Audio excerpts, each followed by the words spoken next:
요즘에 우한 폐렴 때문에 코로나 바이러스 때문에 난립니다. 저도 이렇게 뉴스를 보니까 중국에서 조금 이렇게 소식을 전해주신 분이 있는데 이런 얘기가 있었다고 하더라고요.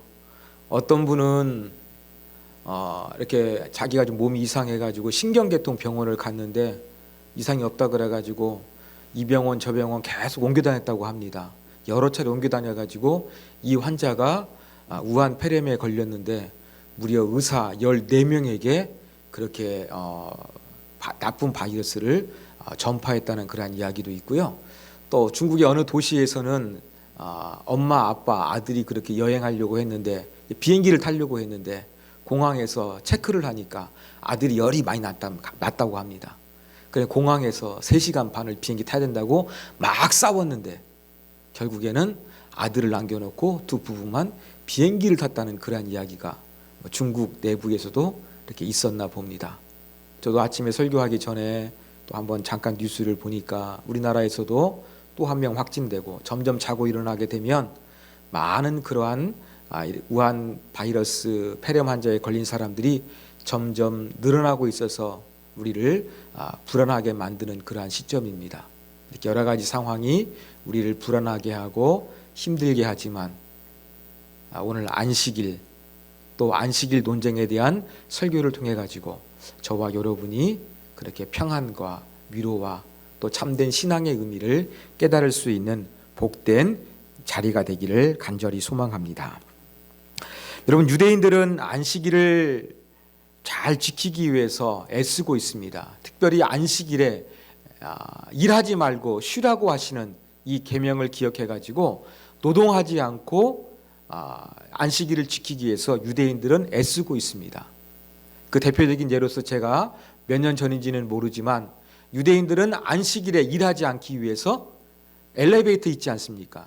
안식일 날에는 모든 엘리베이터가 버튼을 누르지 않도록 전층에서 설 수 있도록 그렇게 설계되어 있다는 부분들을 제가 말씀드린 기억이 있습니다. 오늘은 또 다른 그러한 안식일을 지키기 위해서 유대인들이 어떻게 하는가 그 일면을 다시 한번 말씀드리고 싶습니다. 여러분, 유대인들은 안식일에 노동하지 않기 위해 가지고 집안에 타이머가 많이 설치되어 있다고 합니다. 중동 더운 지방의 날씨입니다. 에어컨을 켜지 않고서 살기 힘들 것입니다. 그런데 엘리베이터 버튼을 누르는 것도 노동으로 간주해서 그것을 하지 않기 위해서 전층에 엘리베이터가 서도록 그렇게 안식일 엘리베이터를 운행하고 있는데 여러분, 에어컨 어떻게 할까요? 계속 24시간 안식일 날 틀어둘 수가 없으니까 유대인들은 집안에 타이머를 설치해 둡니다. 그래가지고 에어컨 같은 경우에도 1시간마다 꺼졌다 켜졌다를 반복할 수 있도록 그렇게 해놓는다고 합니다. 다른 많은 전열 기구에도 이렇게 타이머를 설치해서 사람이 작동하지 않더라도 자절로 켜고 꺼지는 것들을 통해 가지고 안식일을 지키기 위해서 애쓰는 것이 오늘날 현대 유대인의 모습입니다. 그런데 이러한 모습을 보면 정말 안식일을 지키기 위해 가지고 여러 가지 불편함을 감수하고 여러 가지를 고안해내는 유대인들의 모습 대단하다 이런 생각이 들기도 합니다만 때로는 마음 한켠에서는 과연 저게 정말로 좋은 것일까? 그러한 저는 의문점이 들기도 시작했습니다. 예를 들어서 안식일을 지키기 위해서 유대인들은 그래도 가족들이 함께 모여가지고 안식일 날 식사를 합니다. 촛불을 켜고 안식일 식사를 합니다. 요리는 미리 해놓지요. 그럼 어떻게 하겠습니까? 요리된 것을 식탁으로 가져오겠죠. 나눠서 그렇게 식구들한테 나눠주겠죠. 특히 가정이 그런 역할을 많이 합니다. 그 음식 먹은 다음에 어떻게 하느냐? 설거지 통도 안식일용 통이 또 따로 있습니다. 음식 먹은 다음에 이 설거지를 음식 먹은 그릇들을 부엌으로 가져가지 않겠습니까? 설거지 통으로. 이걸 보면서 저는 이런 생각이 들었습니다. 여러분, 노동한다는 것은 에너지가 많이 사용되는 것을 의미하겠죠. 그러면 안식일에 노동한다는 거. 여러분, 엘리베이터나 에어컨을 켜기 위해서 리모컨 버튼을 누르는 이 노동에 해당되는 에너지 소비량하고, 여러분 그 요리된 음식을, 그릇을 그렇게 식탁이나 부엌으로 옮기기 위해서 그 소비되는 에너지 양을 한번 비교해 보십시오. 뭐가 더 많이 소비가 될까요? 저는 설교를 준비하면서 이런 고민을 한번 해봤습니다. 그들은 이 버튼 누르는 것도 일이라고 하면서 전층에 쓰거나 타이머를 설치하는데, 안식일날 먹을 음식을 주방에서 가져오거나 먹고 난 음식을 그 설거지통으로 가져갑니다. 과연 어느 것이 에너지 소비량이 더 많을까? 어느 것이 노동에 가까울까? 과학적으로 한번 제가 생각을 해봤습니다. 제 결론은 그 버튼 누르는 것보다 여러분 음식을 들고 왔다 갔다 하는 것이 훨씬 에너지 소비도 많고 시간도 더 많이 걸릴 것이라는, 저는 그러한 생각을 했습니다. 그러면 에너지 소비량이라는 관점에서 보면은 무엇이 노동이고 무엇이 노동이지 않나? 우리는 이러한 유대인들이 지키고 있는 안식일의 합리성에 대해서 의문을 던질 수가 있는 것입니다. 바로 오늘 말씀은 두 가지 사건이 묶어 있습니다만 예수님과 함께 했던 유대인들 사이에 논쟁이 기록되고 있습니다. 한번 이러한 관점에서 과연 안식일 어떠해야 되는가? 한번 우리가 유대인들의 의식을 한번 비판적인 시각에서, 그렇다고 한다 그러면 예수님의 시각이겠죠? 이러한 부분들을 한번 우리가 이 시간에는 살펴보고자 합니다. 자, 두 가지 사건. 하나는 제자들이 안식일에 밀밭 사이를 지나가다가 이삭을 잘라먹은 사건이고, 또 다른 사건은 안식일에 예수님께서 회당에서 손 마른 사람을 치유해 주신 사건입니다. 자, 먼저 안식일 밀밭을 지났을 때의 사건을 한번 살펴보도록 하겠습니다. 자, 이 밀밭 사이를 지날 때 제자들이 밀 이삭을 손으로 비벼가지고 그렇게 까먹었습니다. 이렇게 여러분 기억하고 계시죠? 그런데 오늘 본문을 자세히 보십시오.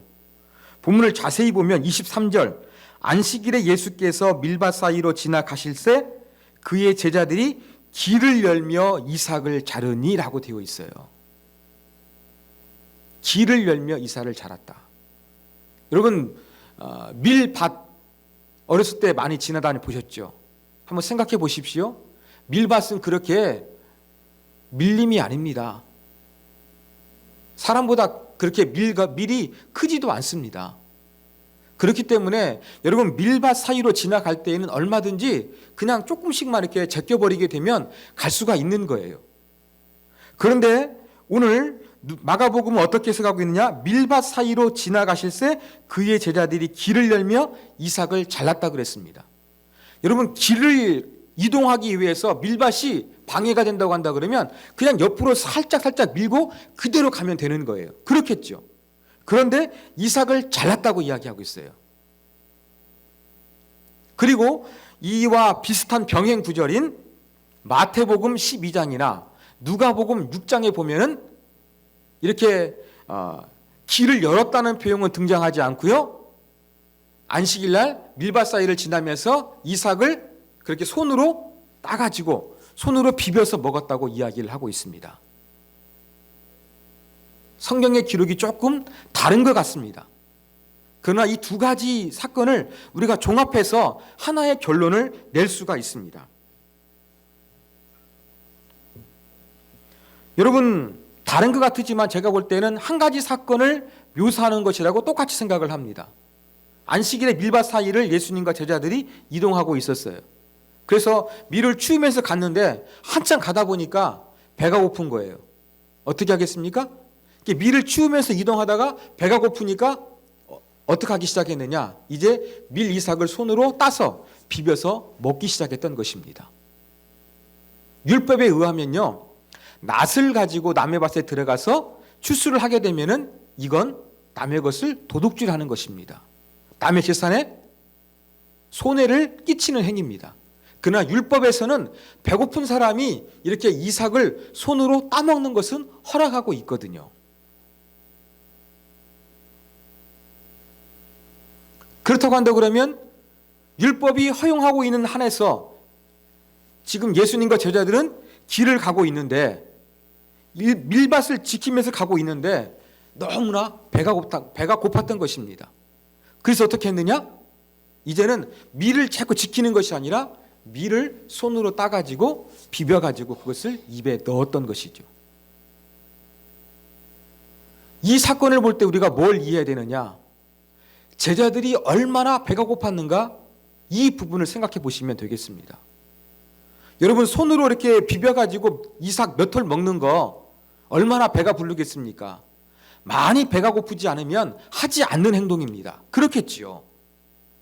그렇게 했다는 것은 정말로 배가 고팠다는 증거가 되는 셈입니다. 그래서 성경이 묘사하고 있는 안식일에 밀 이삭을 잘라 먹었다는 것은 처음에는 이동 중에 그냥 밀 이삭을 밀치고 이동했는데 한참 가다 보니까 너무나 허기지고 배가 고파서 밀 이삭을 손으로 비벼서 이제는 먹기 시작했다. 그리고 이 광경을 사람들이 봤는데 어떤 사람들이냐?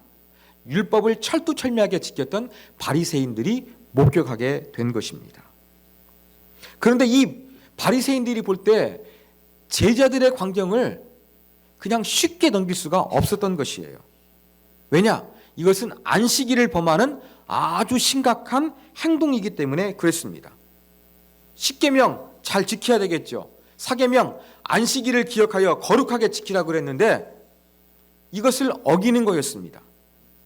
제가 말씀드린 대로 안식일 날 노동을 하는데 그 이삭을 비벼 먹은 가지고 그렇게 지금 트집을 잡고 있는 것입니다.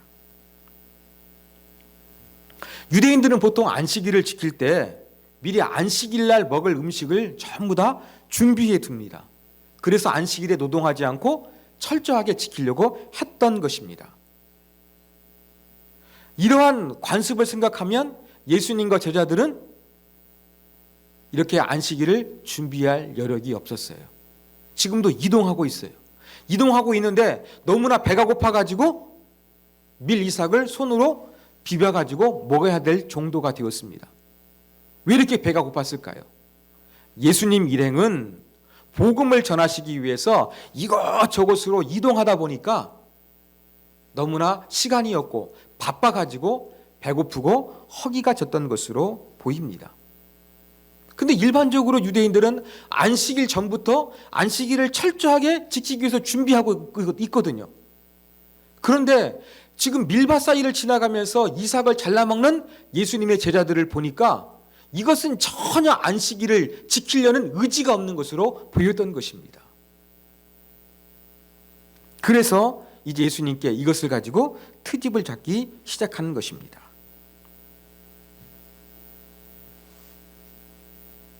그런데 안식일을 범한 거, 안식일 노동을 한 것 같아요. 제4계명을 범한 것 같아요. 그러나 바리새인들이 안식일을 범했다고 예수님께 따지며 근거로 삼았던 것은 바로 무엇이냐? 율법이 아니라 유대인들의 그 율법을 지키기 위해서 만들어 놓은 규례가 있어요. 미시나라는. 이 미시나에 대한 어긴 것이 되는 것이기 때문에 그러했습니다. 여러분, 미시나에 보면은 안식일에 할 수 없도록 안식일을 잘 지키기 위해서 규정해 놓은 것이 있는데 그게 39가지가 있었습니다. 이 안식일을 유대인들은 잘 지키기 위해서는 39가지를 피하면 안식일을 잘 지킬 수가 있었습니다. 바로 이런 규정이 뭐가 있었느냐? 그 중에 하나가 안식일에 이삭을 잘라 먹는 거였어요. 모세의 율법에 이삭을 잘라 먹는 거 허용하고 있는데 미시나에서는 안식일을 거룩히 지키기 위해서 한 이 말씀도 안식일 날에는 하면 안 된다. 이렇게 유대일의 미시나에 그렇게 딱 법으로 정해 놓았던 것이었습니다. 그러면 이것은 안식일을 범하게 되는 것은 마치 제4계명을 범한 것 같은데 율법이 기준이 되는 것이 아니라 그들의 근거는 바로 미슈나라는 유대인의 규례가 기준이 되었던 것을 우리가 알 수가 있습니다. 이러한 컴플레인을 받으신 예수님, 이제 반응하십니다. 그러면서 제자들을 변론하시는데 예로서 언급하시죠. 그 예가 바로 무엇이냐? 다윗이 쫓기는 시절에 전설병을 먹은 것을 언급합니다. 여러분, 전설병은 무엇이냐면 임재의 빵이에요. 하나님의 임재를 상징하는 빵이었어요. 그래서 성소 안에 이 금상 위에 안식일마다 새롭게 구운 빵 12개를 갖다 놓고 때가 되면 이것이 이제 성소에서 나와가지고 누가 먹을 수 있었느냐? 제사장만이 먹을 수 있는 빵이었습니다. 이 다윗 일행이 지금 사울이 그를 죽이려고 하니까 막 도망치고 있었거든요. 도망치다가 어디로 오게 되었느냐? 바로 이 성소를 관리하는 제사장이 있는 곳에 오게 되었습니다. 다윗 일행은 너무나 쫓기고 불안하고 두려운 가운데 굶주려 허기지기까지 했습니다. 이 불쌍한 사람들, 아히멜렉이라는 제사장은 어떻게 했느냐? 다윗 일행에게 제사장만 먹을 수 있는 이 전설병, 이 12개의 빵을 그들이 먹을 수 있도록 나눠 주었던 것입니다. 바로 예수님께서는 이 예를 들어가지고 말씀하시는 거죠. 지금 제자들의 상황이 어떻다는 것입니까? 복음을 전하기 위해서 이것저것 허겁지겁 빨리 이동하다 보니까 끈이도 제대로 먹지를 못했어요. 그래서 밀밭 사이를 지나가다가 너무 배가 고프니까 그 밀 몇 톨이라도 먹기 위해 가지고 손으로 잘라 비벼가지고 허기진 밀을 채우려고 했던 것은 마치 사울 왕에게 쫓겨 도망자 신분이었던 다윗 일행이 너무나 배가 고파 힘들었을 때 제사장만 먹을 수 있는 전설병을 먹었던 것과 비슷한 것이다. 이러한 예외 조항이 있으니까 우리 제자들의 행동은 안식일을 범한 것이 아니라는 것을 예수님께서 말씀해 주셨죠. 그러면 하시는 말씀이 안식일은 사람을 위해서 있다고 말씀해 주셨습니다. 안식일을 잘 지켜야 되지만 이 안식의 참된 의도는, 목적은 무엇이냐? 인간을 위해서 주신 것이지 인간을 괴롭히기 위해서 만든 것이 아님을 예수님께서 밝혀주신 것입니다. 그리고 더 중요한 말씀, 이어서 무엇을 말씀하셨습니까? 인자는 안식일의 주인이니라. 이렇게 내가 하는 것은 나는 하나님으로서 안식일을 만든 삼위일체 하나님의 한 분으로서 그렇게 할 수 있는 권한이 있는 메시아임을 밝히신 것이었습니다. 자, 또 다른 사건, 안식일에 손 마른 자를 고치신 사건입니다. 자, 이렇게 안식일 문제를 가지고서 이제 몇 번 유대인들과 예수님 사이에서, 특별히 바리새인과 사이에서 부딪히게 되었습니다.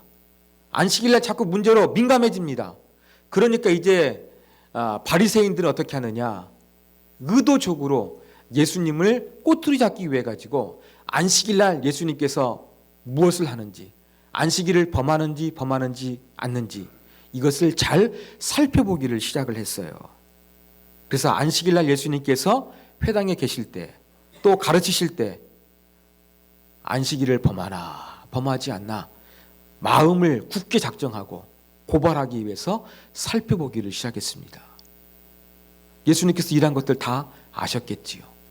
그런데도 불구하고 예수님께서 어떻게 하셨느냐? 이 안식일날 손 마른 사람을 가운데 세우시고 고쳐주셨어요. 아까 제가 말씀드린 이 유대인의 규례, 안식일날 하지 말아야 될 39가지를 정해놓은 미슈나 규정에 의하면 안식일날 생명이 위급하지 않은 환자를 고치지 않는 것이 안식일을 지키는 방법이었어요. 그래서 이 미슈나 전통에 의해서 여러분, 손 마른 사람은 안식일에 고쳐야 되는 사람일까요? 고치지 말아야 되는 사람일까요? 고치지 말아야 되는 사람이었어요. 손 말랐다고 했는데 양손이 아니라 한쪽 손이 말랐어요. 이건 뭐냐면 손이 오그라드는 병이에요. 아니, 한쪽 손이 오그라들었는데 이거 안식일이 지나서도 얼마든지 치유할 수 있는 거거든요. 그러니까 유대인들이 자기들이 만들어 놓은 미슈나 규례에 의하면 이 손 마른 병은 당장 생명이 위급한 질병은 아니기 때문에 안식일날 고쳐서는 안 될 질병이었어요. 근데 예수님께서 어떻게 하셨느냐? 이 손 마른 사람을 가운데 세우시고 손 마른 자에게 말씀으로써 그의 질병을 치유하여 주셨습니다. 예수님께서 치유하시기 전에 이렇게 물으셨어요. 안식일에 선을 행하는 것과 악을 행하는 것, 생명을 구하는 것과 죽이는 것, 어느 것이 옳으냐? 뻔하죠? 악보다 선을 행하는 것이 옳지요. 죽는 것보다 생명을 구하는 것이 옳지요. 대답을 못해요.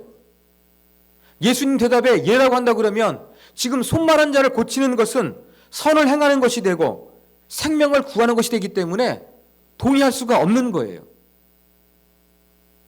그래서 아무 말 하지 못했습니다.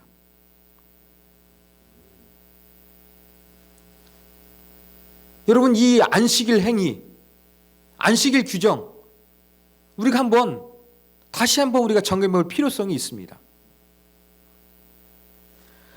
저는 설교를 준비하면서 이러한 예가 떠올랐습니다. 자, 예를 들어서 여러분 가족 중에 안식일 날 강도가 들어와서 허벅지에 칼을 맞았습니다. 그래서 피가 좀 흐르고 있어요. 여러분, 허벅지에 피가 칼을 맞아가 좀 흐른다 해가지고 죽지는 않겠죠. 그래서 이날은 안식일, 거룩한 날이기 때문에 생명이 위급하지 않으면 노동하지 않기 위해서 이 지금 칼에 맞아 허벅지에 피가 조금 나고 있는 이 사람을 가만히 두어야 되는가?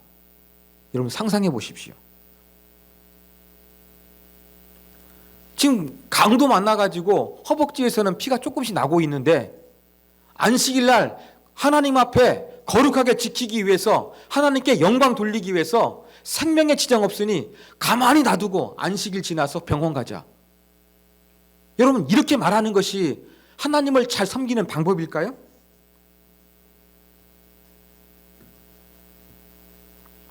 당장 죽지 않더라도 너무 큰 출혈로 번지지 않도록 여러분 지혈할 필요성도 있겠지요.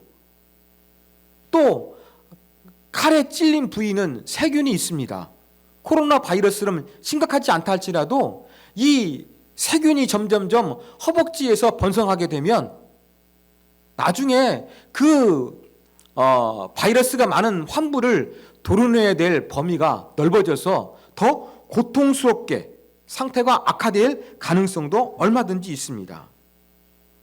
그리고 더 안식일 날이라 그래가지고 생명에 지장이 없다 그래가지고 이렇게 피가 나는데도 불구하고 나쁜 바이러스가 점점점 왕성하게 활동하고 퍼져가는데도 불구하고 이것을 가만히 안식일이라고 해가지고 지켜봐야 되는 가족들의 심정은 어떻겠습니까? 그리고 안식일을 잘 지킨다 그래가지고 저 집 강도 맞았대. 가족 한 명 가운데 허벅지에 피가 난대. 그런데 안식일이라 그래가지고 병원 안 가고 가만히 두고 있대. 이웃도 이렇게 말하는 거. 여러분 이러한 하나님 믿고 싶었겠습니까? 이러한 하나님께 나와서 같이 예배하고 싶겠습니까? 그런 마음 전혀 들지 않겠죠. 여러분 이렇게 안식일을 철저히 지키겠다며 고통당하고 있는 사람을 외면하는 것, 또 고통당하고 있는 사람을 외면하고 있는 하나님을 섬기는 사람들을 안 믿는 사람들이 관찰한다고 한다 그러면 과연 그것이 경건하고 바람직한 신앙이라고 주변 사람들이 생각할 것인가? 한번 우리가 이런 부분들에 대해서 심각하게 고민해 볼 필요성이 있다고 생각을 합니다. 우리가 볼 때에도 아름답지 않습니다. 예수님 보시기에도 이것은 아름다운 모습은 아니었던 것이지요. 그래서 예수님 뭐라고 말씀하시느냐? 5절에 보면 그들의 마음이 완악함을 탄식하사 노하심으로 예수님께서 화가 나신 거예요. 안식일에 선을 행하고 생명을 살려야 되는 그러한 날인데 그 정신을 기억하지 못하고 안식일에 고통당하는 자, 아픈 자, 이러한 자를 가만히 내버려 두는 이 모습에 대해서 예수님은 화가 나신 거예요. 안식일날 칼에 맞아 피가 나는데 생명에 지장 없다고 가만히 내버려 두는 이 모습 바라보면서 예수님은 분노하신 거예요. 그러면서 무엇을 진단하셨습니까? 안식일을 지킨다고 하면서 거룩한 것 같지만 그들의 완악한 마음을 탄식했다고 말씀하셨습니다. 마음이 완악하다는 건 무엇일까요? 마음이 굳었다는 것입니다. 딱딱해졌다는 것입니다. 여러분, 지난 시간에 설교했던 것처럼 새술은 새 부대에 담아야 됩니다. 신축성이 있는 그러한 그 가죽 부대에 발효하는 새 포도주를 담아야 찢어지지가 않는 거예요. 그런데 지금 바리새인들의 마음은 신축성이 없는 거예요. 완전히 굳어진 거예요. 뭐에만 집중하고 있습니까?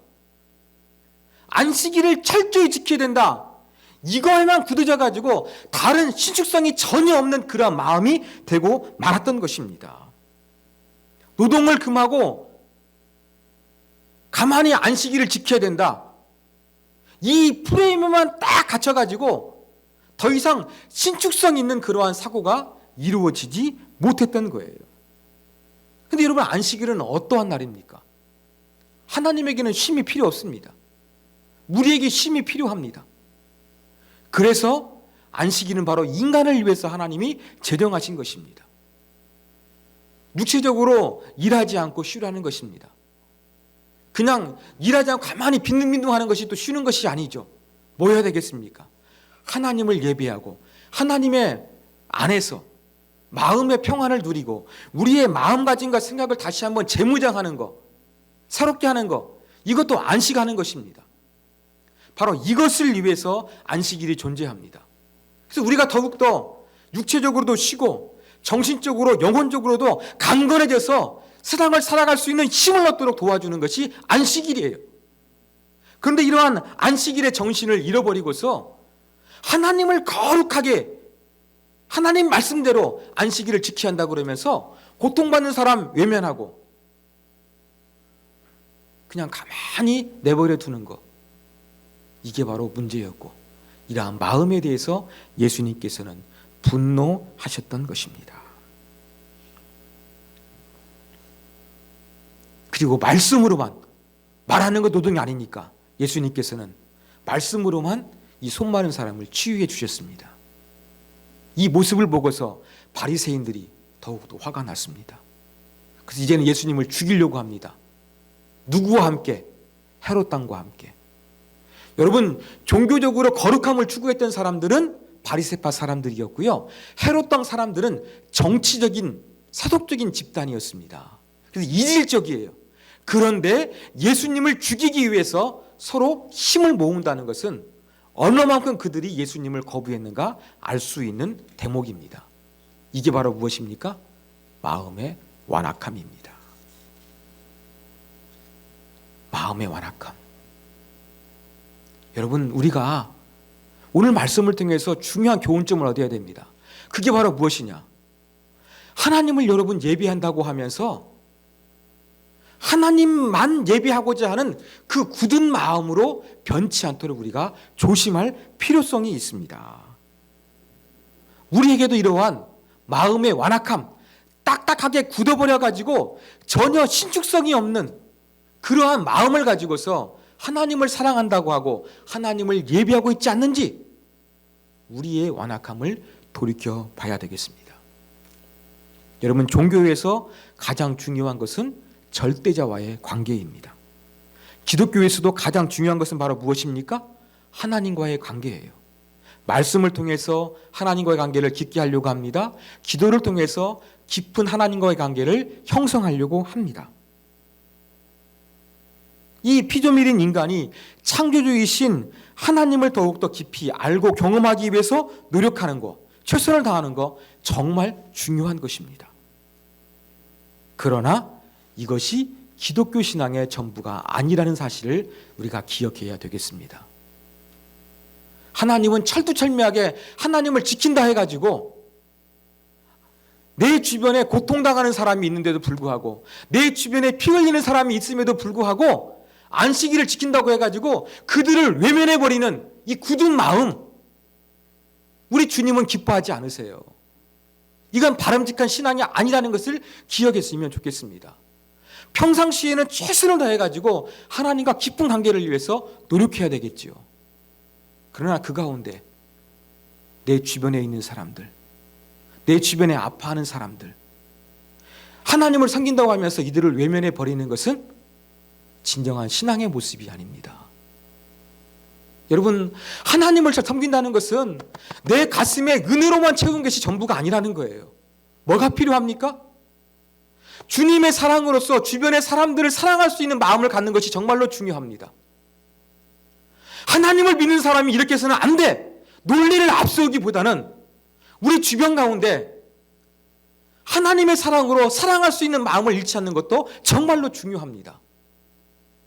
이 주변에 하나님의 사랑을 가지고서 사랑의 마음을 잃어버리고 오직 하나님만 잘 지킨다고 하면서 바리새인들처럼 굳은 마음, 완악한 마음, 신축성 없는 마음을 갖는 것은요, 하나님이 기뻐하지 않는 딱딱한 굳은 종교 행위로 그칠 수 있는 가능성이 너무나 큽니다. 우리는 이 부분을 조심해야 되겠습니다. 물론 이것을 이용해 가지고 하나님을 사랑한다고 하면서, 이웃 사랑하라고 한다 하면서 내가 신앙적으로 헌금하지 않고 내가 주일날 빼먹고 내가 더욱더 불충성하지 않는 것을 합리화시키는 수단으로 사용하는 것은 조심해야 되겠죠. 정말 좋은 균형이 필요합니다. 평상시에는 최선을 다해서 하나님과 깊은 관계를 위해서 노력하십시오. 그러나 그 과정 가운데서 우리 주변에 사랑이 필요한 사람, 도움이 필요한 사람, 아픔과 고통이 있는 사람, 이러한 사람이 있을 때 이분들과 함께 하시고 이분들에게 마음을 나누어 주십시오.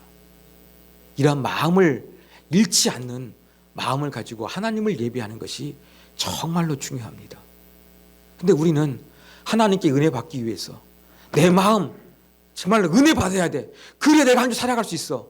이런 마음을 가지고서 틀에 박힌 예배 가운데서만 은혜 받으려고 하지 마시고 내 마음이 하나님을 사랑하는 마음으로 주변 사람들의 필요를 채우고 그들의 아픔 가운데 공감하고 함께 할 수 있는 마음, 이것이 바로 하나님께서 기뻐하시는 신앙인의 마음임을 우리가 기억했으면 좋겠습니다.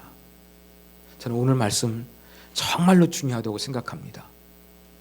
기독교의 모습이 점점점 박제화되고 있어요. 바리새인들처럼 하나님을 거룩하게 예배하고 철저하게 섬긴다고 하면서 주변의 사람들에 대해서 하나님의 사랑을 전하고 실천하는 것에서 잃어버리게 되는 모습이 우리에는 너무나 많이 있는 것 같습니다. 하나님을 사랑하되 이웃도 사랑하시고 이웃의 필요를 잘 채울 수 있는 저와 여러분이 되시기를 바랍니다. 주께서 원하시는 것은, 주께서 바라시는 것은 이러한 마음임을 꼭 가슴에 새겨두시고 하나님 앞에서 영광 받으시는 마음의 자세로서 하나님을 예배하는 저와 여러분이 되기를 주님의 이름으로 부탁드립니다.